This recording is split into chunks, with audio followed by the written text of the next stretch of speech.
So huge welcome to Valentina Raman, who I've only met recently, actually, but I feel very attracted to as a source of energy for the new politics and the future. And I'm going to invite Valentina to describe herself in the first instance. I met her as the co-founder of the Weaving Lab and also YouthXYouth, which is an extraordinary international gathering of young people who are asking questions about what kind of education system that we would need to be capable of the future arising. But before we get into that, I'm going to take it back to, first of all, Valentina, please introduce yourself as a human being, and perhaps tell us what what you're here to do at this time. Thanks, Indra. I'm Valentina. I am the intersection of cultures and ways of being as the daughter of an Indian Hindu and father, Italian Catholic mother, raised in Birmingham, Alabama in the United States as a first-generation American. And I believe that gave rise to the hyper empath that I am, that is able to weave diverse perspectives and ways of being, ways of doing into a common path towards deeper understanding, belonging, transformation. And I've lived that in my family, my community, and now in the work that I'm dedicated to, which is the transformation and reimagination of education. And I think at the core of who I am is a nurturer and one who deeply seeks to listen and bridge across these divided lines that ultimately there are no divides at all. Wow, thank you. To me, that's already, you've delivered a wholeness there and a vision of something that that you're obviously effortlessly bringing into this space. So I wonder how you, well, not effortlessly, obviously, but I wonder how you perceive the reality of our times that you should choose to bring this kind of sensibility. What is the reality within which you're working? The reality holds a lot of pain. I see that we've created systems and mythologies and narratives that tell us we are separate. We are separate from each other, separate from various nations, separate from ourselves. And I see that separation is cultivated within our school systems in particular. When we are batched and separated by age, we are, and in various disciplines, and there's this constant separation that we call specialization that happens, and other things that serve the current economic capitalistic paradigm. And that has led to a lot of pain and a lot of people who are increasingly marginalized, and that is one in which we find from those extremes, from those pushing from that pushing to the margins, we're starting to see those who say, well, if this system is not serving me, if it's only if these myths and narratives are causing more and more fracture, then I will fracture off and I'll create my own prototypes and alternatives and see perhaps if this man-made system, I can make a system of my own. And so now what we see is a lot of possibilities at the margins, people who have been excluded and have been systematically oppressed over the history of our human world, that are birthing a new way of being that actually is a return to our deepest and oldest original way of being, that is drawn upon that sense of connectedness, that sense of rootedness and solidarity with one another. So it's a tale of two worlds happening simultaneously, one of pain and one of possibility. Right. And so how do you, it seems very similar, well, I mean, it's very evocative of this, the idea that we're bringing with the alternative of the parallel polis, you know, the sort of idea that that these two things can coexist, that they don't have to fight with each other, that you can hold one while you're in the other. How does this practically, you know, materialize in your view? I mean, can you tell me a bit about the weaving labs and how does it actually act in the world? Yeah. So the Weaving Lab is a community of practice for weavers, connectors of people, places, projects who are seeking to create learning ecosystems towards universal well-being. And in that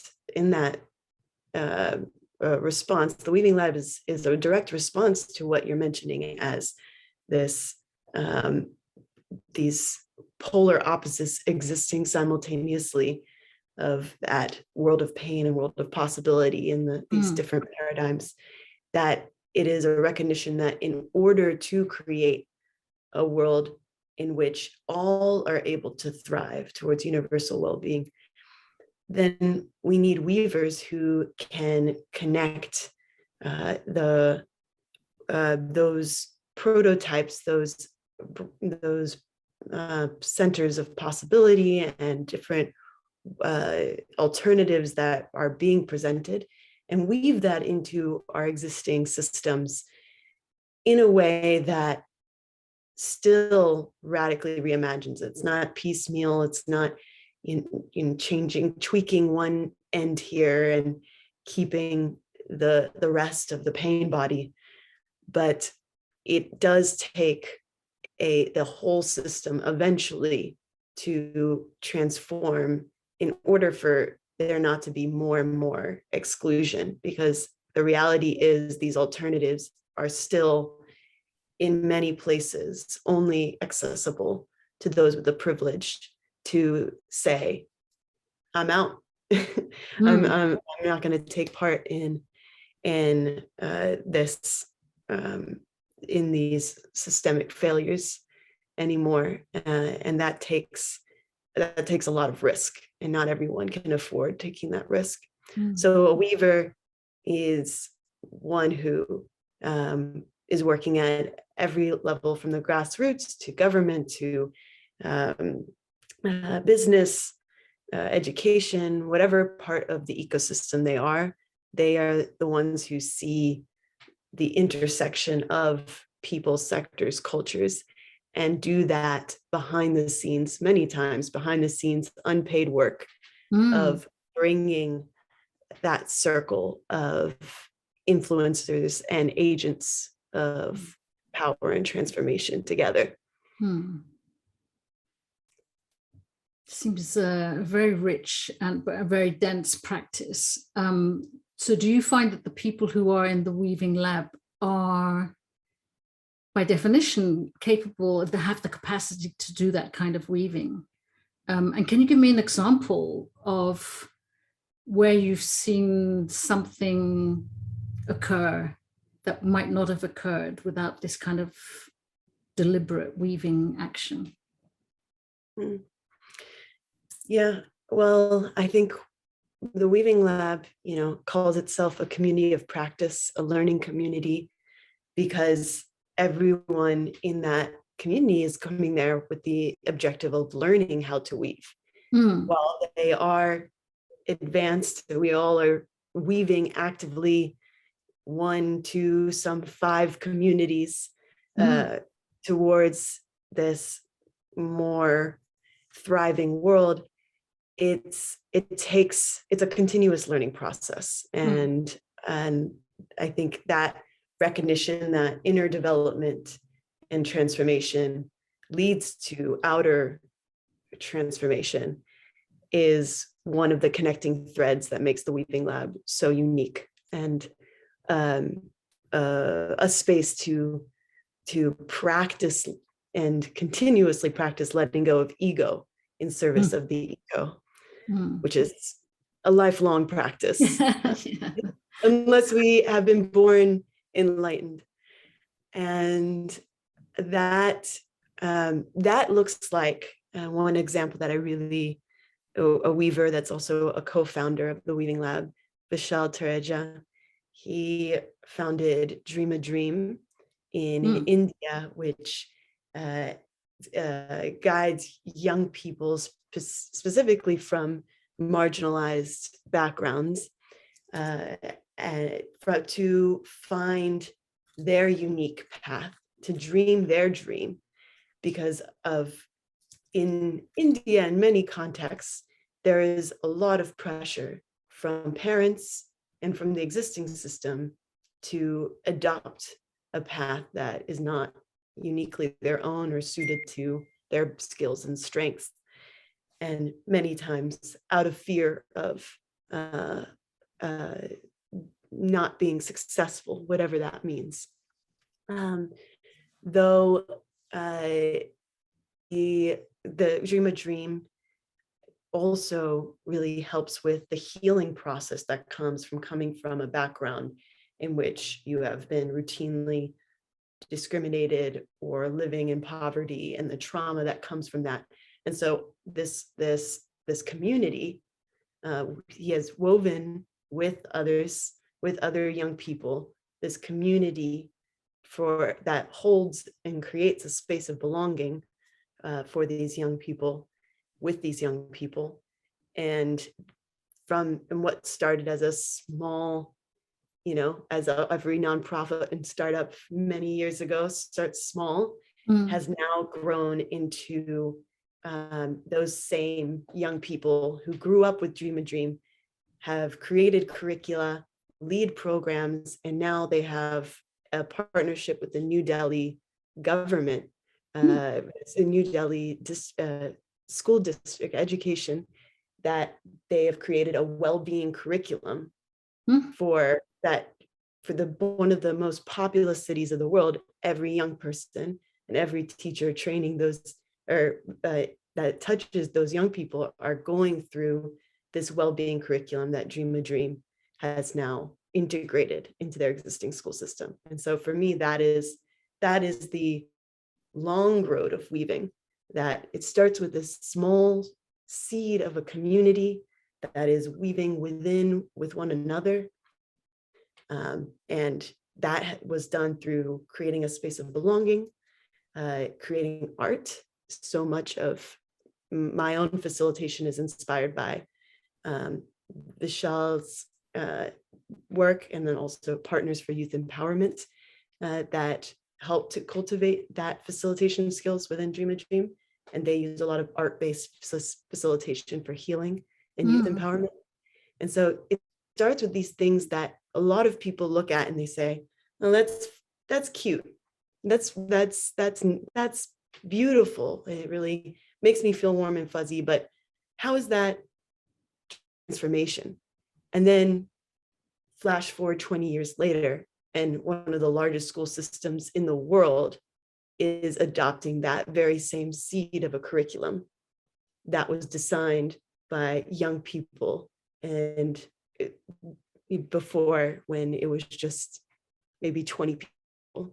And so it's a long road of weaving. It's a very circular, spiraling staircase, upwards, outwards, inwards. And though the potential is deep when given the time and the roots being in the right place in true community. Can I ask you, because I know that you've been living in the States, and you've also spent some time in Washington, can you, I mean, it sounds so beautiful what you described, and it feels like, you're describing how a plant grows and flowers, and then there comes the blossom, and we can all see, right, what it is that was going on all this time. But when I think about the New Delhi government, adopting this, I'm immediately thinking, I just can't imagine that happening here. And I wonder if you can imagine it happening in the States in the same way. I can. And, I think it's going to be, well, my previous work before, or while I was beginning the Weaving Lab and before YouthXYouth, I was working at Ashoka, which, has a vast global network of social entrepreneurs and innovators. And I was specifically serving and weaving the Empathy Initiative. So our community of changemaker schools and changemaker districts, which was the next layer, systemic layer, that were dedicated to creating spaces for learning that were about empowerment and agency of young people and rooted in empathy. And there were a few bright spots in that journey that, in the school districts in the US who said, we'll try this. We don't really know what this looks like, but we'll try this. And what led to that, this willingness to try was 99% of the time, the superintendent, that person that was the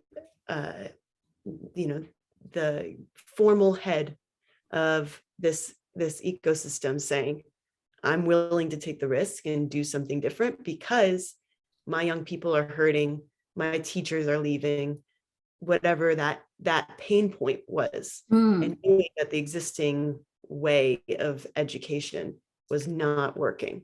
And so that happened in Anne Arundel County, bringing in changemaker curricula, and I believe they've also brought in mindfulness classes. And I see, and that's in Maryland, and you see it in Connecticut, and you see it in some rural areas, and some in places where there are, where we're trying to heal and decolonize the curriculum with Indigenous communities. And you're seeing it in places across the US, though what is the greatest barrier is the constant, how attached this is to a leader who is willing to hold that process and give it the funding, the resources, the time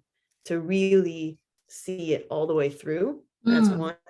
And two, that it's not just one classroom, putting in that one mindfulness class that every student gets once a week. Great. Though, how is the fundamental purpose of this education system being transformed through that? How is that the seed that grows and helps us to question the way that math is being taught as a lens of problem solving, the way that our teachers are being prepared to deal with the trauma, especially coming out of this COVID-19 crisis. There has to be, a way that we assess young people, and that shows that they are growing in an authentic way, not that it's compliance with standards that are coming from the state or national requirements. Those questions sometimes are siloed in the process of bringing in that micro seed of transformation that could grow, but then are stymied by narrow thinking, because it is one leader who says, I want to bring this in. I see the bigger picture. Let me bring in this seed that's palatable to my school and my people. And yet it takes a village for it to really grow. And so that's where I see that it's, whether that's in Delhi or that's in the US, that's human nature. And it's really that cultivation of ecosystemic thinking and embracing of an emergent strategy over time is really difficult, and really difficult on the budgetary cycles and very fixed schedules of our existing education paradigm. So until we question and push that, and we stop relying on the hero leader, the charismatic leader that really pushes and champions something, and create a groundswell that in a continuous buy-in process that really includes our teachers and includes our students in the design and implementation and transformation, will always have this sort of starts and stops. These leaders that go forward, they say, yes, let's take the risk, and then they leave, or they hit the roadblocks, and then it just stays as that one well-being class on a Wednesday morning and nothing more. Yeah, and having been a school governor for a while, I saw that happening all the time. And how things become token, or like a badge, that the school can wear that says, oh, we do mindfulness classes, but they don't discuss, there's nowhere really in the school to have the discussion of what is the impacts of this. And that's why I'm wondering how much you feel. So when you're talking about the work of Ashoka, it's a global fractal works, really, in a sense. It's always a lot of practitioners, as far as I can observe it acting. It's a lot of practitioners, and it has a very global input. And that may be what we might describe as like a layer of, there's a certain sphere there of transformative action happening, within Ashoka, that could be resonating throughout the world, because it appears in communities everywhere. In a way, it's taken care to do that.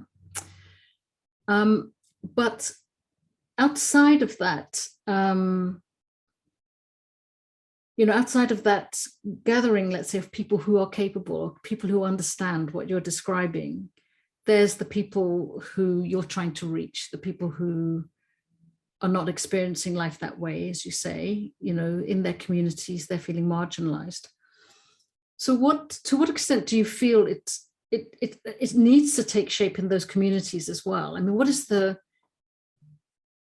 you can focus on it within a school, but what is the wider community action that you can imagine happening that would hold this groundswell that you're describing?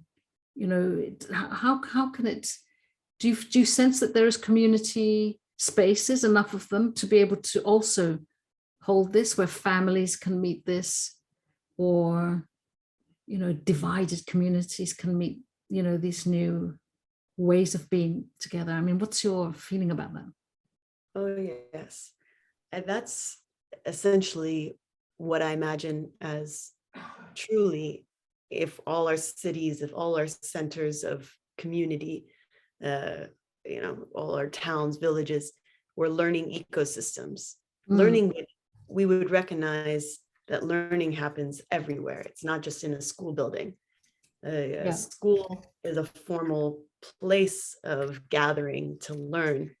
And I see many ways of opening schools to be those community spaces, those common grounds for all ages. And I think that needs to happen. It needs to be, and we see those examples in the community schools frameworks that, provide continuing education, social services, all the wraparound needs for families. And I think that's great, and that serves an essential purpose.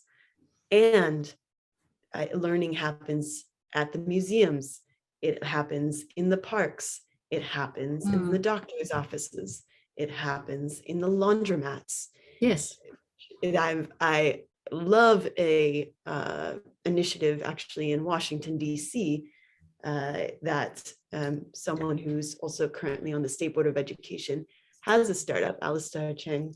He's helped to transform laundromats and use that 45 minutes of time that someone is sitting there to then engage them in learning.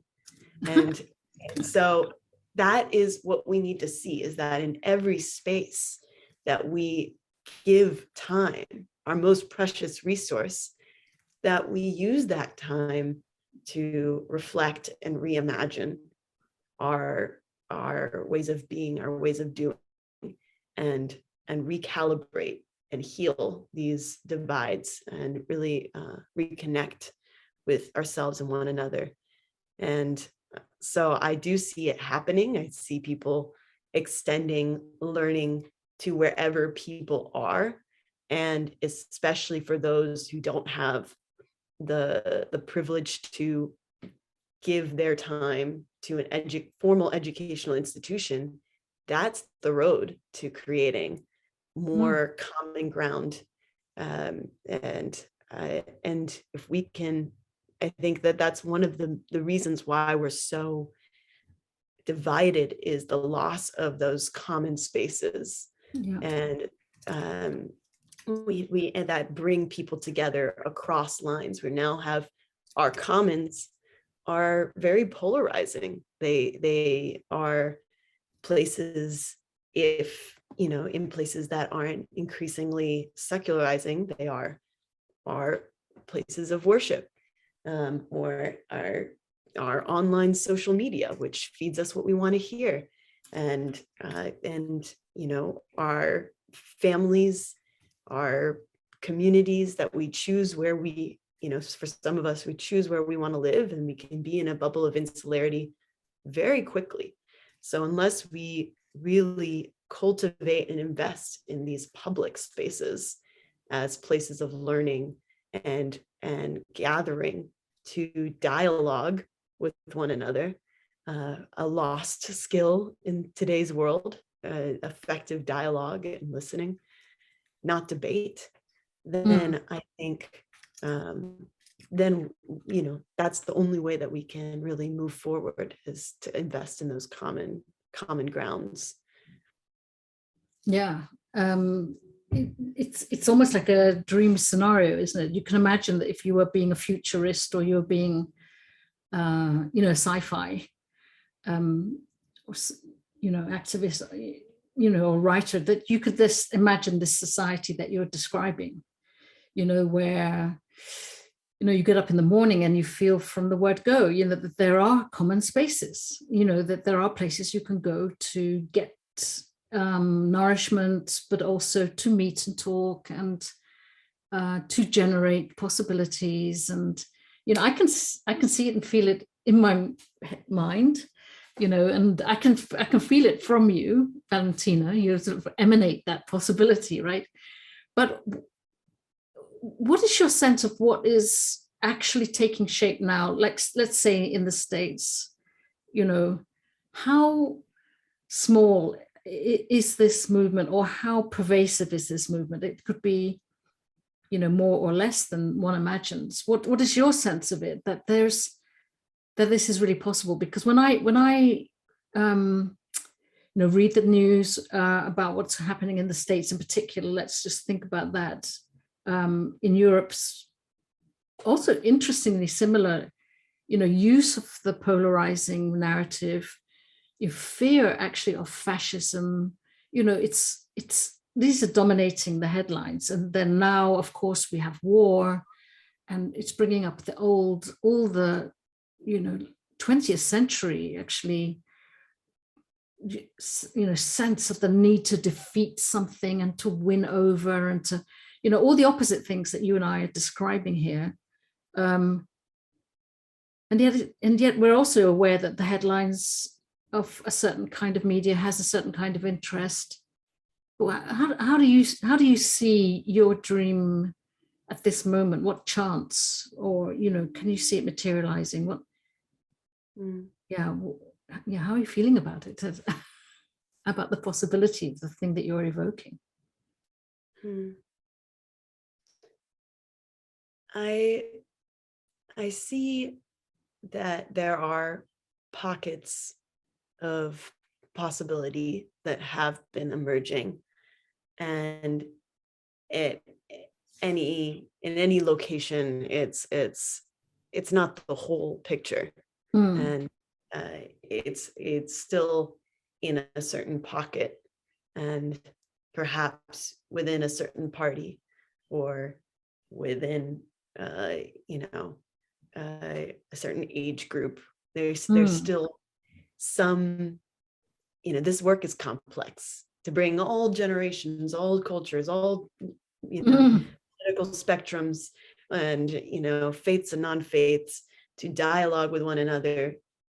It's going to take eliminating some variables, right? First, just like any experiment, simplify the complexity and slowly bring in more and more layers of that complexity, the different sectors, and I, in Washington, D.C., for example, one of the things that kept me rooted there is that I became engaged in this arts for social change community, spirit and arts in the sense of, music and creative endeavors, but also the spiritual arts for social change, and bringing that together, and intentionally interfaith, including non-faiths, intercultural, interracial community that use the arts as a vehicle for social change. And it was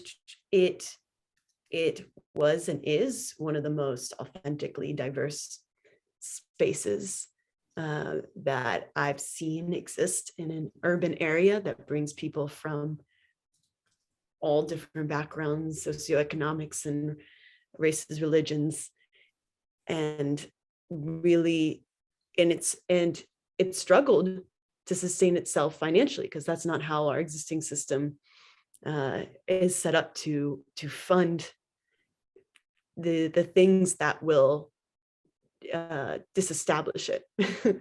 So I see that, and the sanctuaries, which this community is called, has sister or kindred spirit organizations that are around the country, and some of them are housed within many times close to university environments where there's a lot of youth activism and spirit that are holding and weaving the space. There's certain government actors in New York, for example, that are really seeing, because of this, the high concentration of diverse human beings, and that's from all political spectrums and lines, that it becomes essential to weave in order for there to be safety of all people, as well as for that conflict to not, from that concentration of people, to not bubble up into tension. And so we're seeing that, I think, in the US when it comes to the heightened the heightened movement for anti-racism in that burgeoned during the pandemic due to the murders of George Floyd and countless others. And that has led to the many schools across the country really grappling with what is belonging. Do all my students really belong here? Do they feel a sense of belonging? How do I really measure that? How do I make sure that our teachers are equipped to hold spaces of belonging? While there's the other story on the other side of those who are trying to push back, I think that question of belonging on both political sides has come up. And that for some people, and that means I want my conservative families to feel safe in this progressive environment that is pushing radical transformations, or maybe some of them even just iterative transformations, but still feel at odds. How do I hold those families through this process of unraveling and also honoring their journey, their way of thinking and being, at the same time as sticking to what is the mission and values of the school? So it's, that question of belonging is emerging in schools across the US on all political sides, and it's kind of like the buzzword of the year. And so that sounds much better than standardized test scores. That to me sounds much more in the lane of possibility than what we have, the fear-based rhetoric that a lot of our close the gap, no child left behind, all that rhetoric that still leaves so many young people behind. And so I sense that we are moving towards it. It's not going to be, I think as the closer we get, the more that friction will rub with one another. And so that's what we're seeing in really extreme ways, though, it's the law of physics. Every action has an equal and opposite reaction. So the stronger the push forward, the stronger the pull back. So I've got two questions forming at the same time. So let me just go with because you brought in the political nature of the context within which we're living and trying to give rise to this. But if you are observing, as we've been doing, that, in this essential divide, because of party politics, people, you end up with a daily reality, carried by our newspapers and so on, that, half the country is invested in the failure of the other half. It's like we are competing. And that in itself is going to go against the very thing that we're talking about here, about weaving. So if we can say, let's just say that party politics is one kind of politics, but yet it does address the question of where is our power? What is our agency? How do we organize? Obviously, party politics came as a response to that bigger question. Can you see anything else arising from all this work that you're doing that would also directly address how do we create power out of this coming together? What is the new politics of all of this? Can you see any sense? Can you see anything there? Yeah. The new politics is youth-led, in my perspective. I see this in just, the last week or a couple of weeks ago, as this crisis in Ukraine is growing. The president of the United States called a circle of youth TikTok influencers to, as the White House had a media circle that was specifically for TikTok influencers to ask their questions that their youth audiences were asking, and brief and give information so to these as one calls himself, Gen Z historians that are communicating and amplifying the new politics. And so the fact that the most powerful entity in the United States is taking seriously Gen Z TikTok influencers as the way of communicating the most pressing crisis that is occupying, well, I would expect is occupying the minds of the White House and the big media, but chose to do a separate circle for this group. I mean, I think that that's saying a new politics is rising from young people, and that those in power are seeing that power and recognizing it on the same level. And those in traditional institutional power, I should say, are seeing this youth-led power. And so, and we see this in also the way in which, during the past election cycle in the US, so many of those who volunteered to get people to vote were young people who didn't even have the agency to vote yet. They volunteered. So many, I was working in a school at the time, and so many of my students wanted to, whatever their party allegiance was, they were volunteering to bring in the youth and the adult vote. And that is transformational, because as we know, across the US and in many places in the world, young people have not exercised their, even those who can vote, they haven't exercised that power because of a sense of, does it even matter? Does this government even serve us?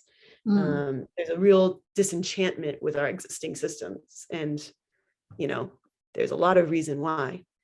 And so I think that the fact that young people are rising and holding the spaces for dialogue intergenerationally and recruiting, as in a poem by Amanda Gorman that I love, Earth Eyes. It was a National Youth Poet Laureate in the US, spoke at the inauguration of Biden. She said, "Generations of the past order, be our recruits, not rescues." And I think that this is what young people are calling for right now, is let's be our recruits. Let's come to the commons. Let's create the commons, whether that's on TikTok, whether that's in our physical parks and spaces, whether that's at the voting booth. We need dialogue, because we're suffering the most from this. We have to inherit this world in which we didn't create, yet we don't want to do that same. We don't want to leave the work even greater for the next generation. And it's time for all of us to step up. And that seizing of power, seizing of agency, modeled by young people, from all the protests that we've seen that young people have led across climate change and gun violence in schools and Black Lives Matter, and these have all been led by youth activists, and many through the vehicle of transformation that is learning and education, because that's where they are. And so I think that's the new politics, is a youth-led, youth-hosted space for dialogue. That's a great vision, actually, because I was asking myself a question as you were unfolding this. What stops? Who's influencing who? Right? Is it Joe Biden asking the young influencers to carry his message, or is it the young people reshaping his ask actually in their dialogue with him? So, what worries me sometimes, and I'm sure you'll be familiar with this, quite often, if you take a political party and you take the youth movement of that party, they're quite often even more intensely what their parents are because they're young. And so they listen to their parents and then they make it an intense reality for themselves because they're emotionally getting on board with this thing for the first time.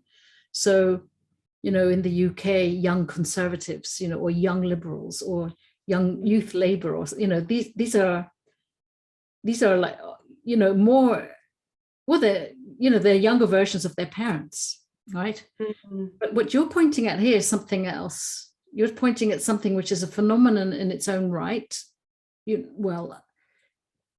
TikTok is the vehicle of choice right now, right? Where young people are moving into relationship with each other, creating their own interest, narrative, whatever. And you're describing to me that their movement is the movement of creating space for dialogue. That's not at all the same as the movement for a certain solution or a certain ideology, or it's a movement for space, really. So do you feel that if it wasn't, imagine that it wasn't Joe Biden in this case, but it was somebody else, Donald Trump maybe could have asked the same question. Do you feel that this youth movement could respond to whoever's in the White House, or do you feel that they are inevitably going to arise within a certain divided society?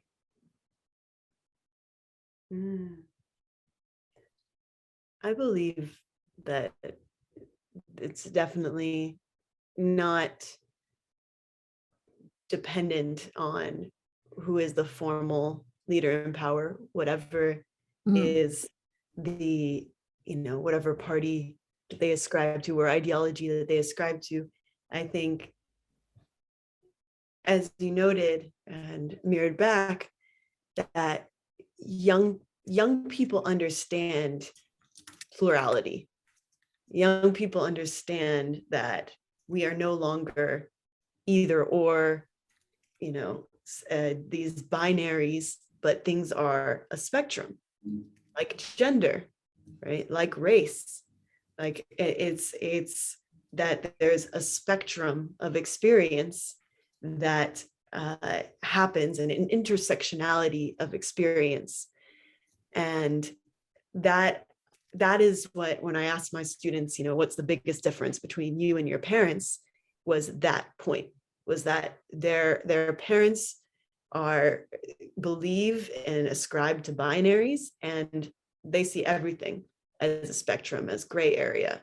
And so it's out of a necessity of grappling with that realization of intersectionality and understanding their own identity. And I think young people today are really, really trying to understand where they fit in this. It's not as clear, it's a little and messier, and part of that.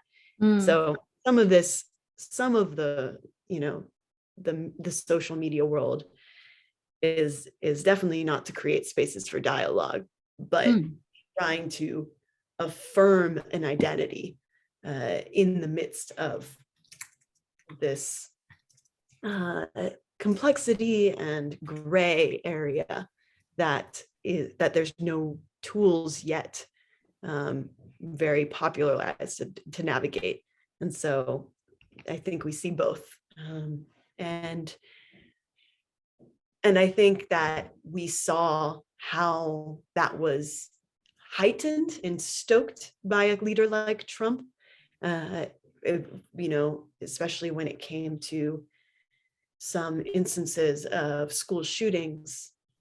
The fact that Trump was in the White House and was, a big supporter of the NRA and gun, people having their own guns, and that is a direct conflict to what they're seeing in reality of school shootings and people being able to easily acquire these weapons that can kill, and without restrictions. And so that led to young people, the March for Our Lives, young people taking to the streets and saying, we need a change. We can't, we're dying. And then that happened with the climate action, right? By leaving the climate accords, right? The Paris Climate Accords, Trump stoked the fire of youth activism for climate change. And we saw a massive protest in Washington, D.C., youth-led, all the speakers on the stage in front of the Capitol, all young people. And so I think there's, in some ways, having that conflictual, symbol, and also active conflict created by someone that is, moving us backwards rather into the space of progress, leads to more youth empowerment and youth-led politics. Though also, it's still live, and it's still present in perhaps a less loud way with someone like Biden, who at least speaks to and listens, as in this example of the TikTok circle, to the voices of young people. There's a bit more quiet. I haven't seen a mass protest in Washington, D.C. as of late, yet the dialogue is still happening on TikTok, and every little decision, every word that is said is still scrutinized, is still being held accountable. And it's just there's also some rest and revolution that is necessary. So I think it's all part of the process, and I think a conflictual person in power can really call people to rise, and especially young people to rise, and in more loud ways, because we see the urgency right in our face. So just as, I could talk to you for a day around this, because I can really sense what you're pointing at rising. So if it's at the moment a youth, generational movement, it's more than a movement, really, because it's a movement of movements almost, isn't it? So there's much more taking place, and it isn't always self-consciously aligned, but it has this common youth energy. So we can see the climate movement. We've seen Fridays for the Future. We've seen in the past,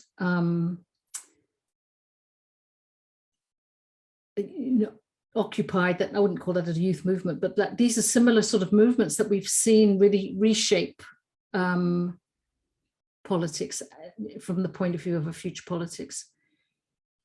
What kind of shape do you imagine this taking, this youth? I think Gen Z is one thing, and we're also thinking about regeneration A. What is this new positive, the movement for? A really different idea of society, a different idea of our planet. How do you see it taking shape as something that everyone can belong to? Meaning, if you're in Africa, if you're in Australia, if you're in China, how can people belong? What is it that you see taking shape that people could belong to, coming out of this youth movement? So, genuinely something new. But have you got any sense of how that would take shape in the next, 10 years? Well, I'm currently weaving one of those ways, which is youth by youth, which is a global learning community that is intergenerational in design. While the spaces that are held are our youth hosts, our facilitators, that are young people themselves, all our programs are for youth education activists and adult allies.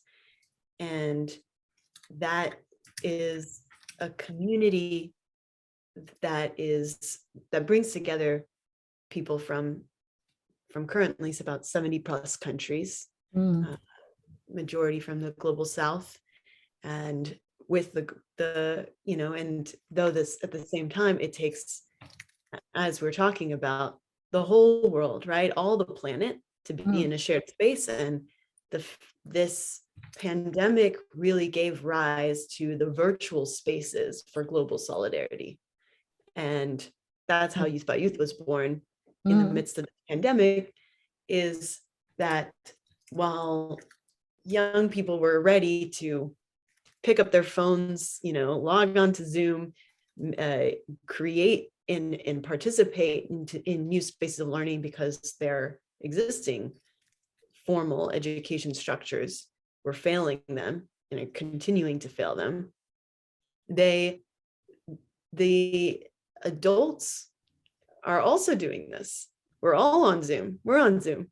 And we've been weaving throughout this pandemic a new way of organizing, and a new way of being that allows us to learn and act across geography in a way that we've never been able to do before. And perhaps many adults have been resistant because we've grown up in a more physical world than a digital world. And now, how we see around the world people rising and working together to respond to the heartbreaking amount of refugees coming out of this conflict in Ukraine, and mobilize resources and homes. This is all powered through this virtual fabric that we are weaving around the globe, and we're able to respond in a way that is more timely, more empathetically, more cross-pollinating from our wisdom that comes from our unique geographies and unique communities, and learn and recenter from indigenous sources, which have been long removed from many people's consciousness, and also physically have been removed from their homes. We can now connect with those sources of wisdom, those lights that shine the possibility of healing and a new way of being, without having to completely remove ourselves from the physical realities that we're in. We can connect across the world to learn from, just the other week, talking to Dr. Karambu Ringera, who is decolonizing curricula and creating alternative learning school in Meru, Kenya, with her young people, and reintegrating indigenous wisdom into into the spaces of learning that her students have designed for themselves during this pandemic. I can talk to her from sitting in Washington, D.C. in the most in the most contrast environment around me and consciousness around me, and break out and break in to that new possibility, that planet A. And I think the more that we create these global learning communities that are embedded locally in real, we're learning from real, localized, tangible, physical communities that we are weaving. Because if we lose touch with that, then we're in the metaverse. So it's about this global connection that is becoming more and more possible. And that's why Youth by Youth, we're launching physical local hubs that are interconnected with our global learning community to draw on the wisdom of the local that can be collectively shared and built upon with the solidarity of the global. Yeah, I got it. Yes. Yeah, I've got it, and I can't tell you how thrilled I am to think that that is a youth sensibility. This is why I'm so excited, and I can feel the energy from you. That is a future that is unfolding. So I'm going to stop there, Valentina. But thank you so much. For me, it's a very clear vision, and I can sense that joining Youth by Youth is a political act of the new politics, so to speak. And let's see how it manifests now. I would say this next year and the year after that. These are the really steep climbing years. But I can see that you're so active in this space, and we'll be keeping in touch as much as we can to report on it. So thanks again. And thank you so much. Speak again soon. Yeah.